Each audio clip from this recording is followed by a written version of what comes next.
Ici, on a la chose du A, le brique. Ah, tu veux passer, tu veux être filmé? Ah bon, tu peux aller à ta place. Bonjour Sylvie.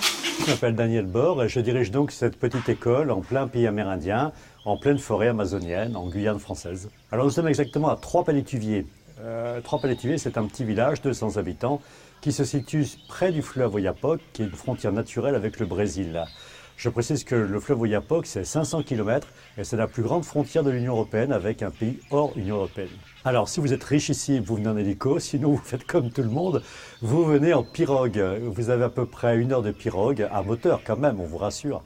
Et donc, avec cette pirogue, ça vous permet de faire un RER d'une autre façon. L'école donc, se compose d'un rectangle en pierre qui a été installé ici. Vous avez 2 classes et au-dessus, vous avez 2 appartements pour les enseignants. C'est donc une école qui est vraiment au milieu du village, qui est le centre du village, l'autre pôle étant le terrain de foot, bien évidemment.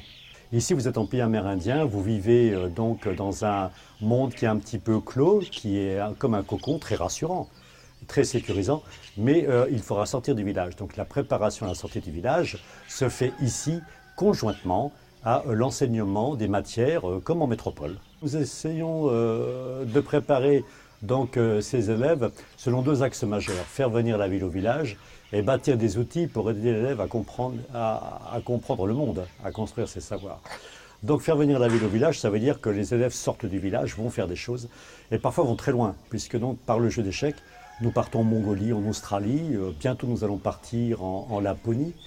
Et nous essayons de rencontrer des gens, des peuples, d'autres personnes avec qui nous échangeons autour du jeu d'échecs, mais surtout qui préparent à l'altérité, qui préparent au simple fait que le monde est vaste, j'y ai ma place.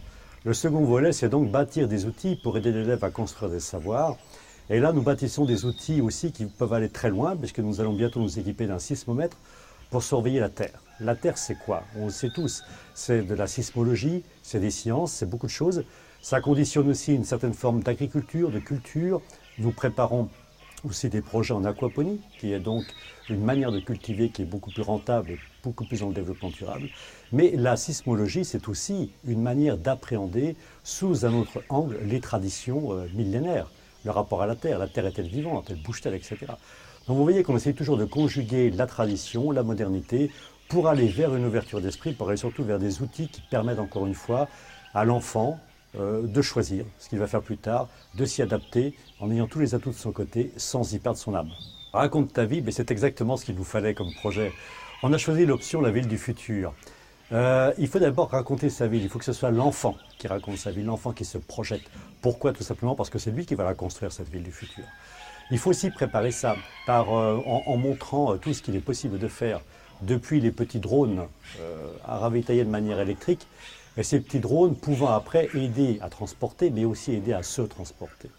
Alors raconte ta ville, pourquoi? Parce qu'il y a aussi une croissance démographique, une croissance humaine, une croissance urbaine. Ici, on en a 200 habitants, mais dans 30 ans, combien d'habitants, étant donné le taux de démographie? Donc il faut réfléchir à tout ça, il faut préparer tout ça. Et raconte ta ville permet tout simplement de construire par soi-même, pour soi-même, cette ville du futur, qu'on va idéaliser, qu'on va identifier, mais surtout où on va appréhender les premiers éléments qui existent déjà, parfois à l'état d'expérimentation. Encore une fois, on apprendra d'autant mieux si on est ouvert sur l'extérieur. Donc tout ceci permet, par Raconte ta ville, eh bien, ma foi, de s'approprier dès à présent le présent du développement durable pour, comme on pourrait dire, faire durer le développement dans le futur. Alors le scénario de Raconte ta ville, un petit peu le même scénario que ce qu'on va vivre de manière pragmatique avec les enfants, c'est-à-dire qu'on va montrer les choses et on va commencer à construire. Alors vous avez par exemple le hoverboard, les hoverboards, ça existe. Donc on va très rapidement s'équiper d'un overboard qu'on ira chercher à Cayenne, on ira le chercher en pirogue, donc vous aurez ici un contraste intéressant. Et donc cet overboard, on va se mettre dessus, on va s'en servir pour se transporter, pour tracter, puisqu'on a une puissance de transport de 130 kg. Ensuite, on a commencé par la robotique, puisque nos élèves ont commencé le codage, commencent aussi à faire bouger des petits robots. Et donc on va bientôt se lancer avec une marque de briques bien connue, à faire de la robotique et avec de l'énergie solaire. Donc on commence un petit peu tout ça de façon très actuelle. Et pour le futur, on commence à s'équiper aussi. Alors le futur, quand je parle de futur, c'est un futur très immédiat, c'est à l'horizon de 1 ou 2 mois. On s'équipe d'une station radio FM. En fait, c'est très facile à obtenir parce que ça fait partie du communiqué.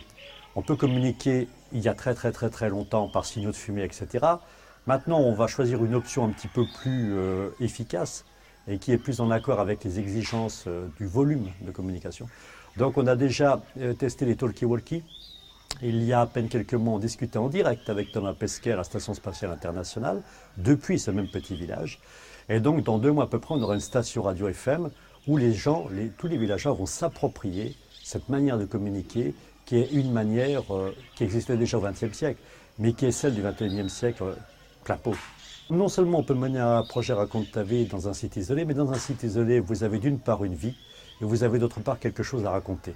Et les élèves et nous tous ici au village, on est absolument ravis de Raconte ta vie, parce que nous, on a quelque chose à raconter sur ce qui se passe ici. On a une vie à mener, les enfants ont une vie à construire.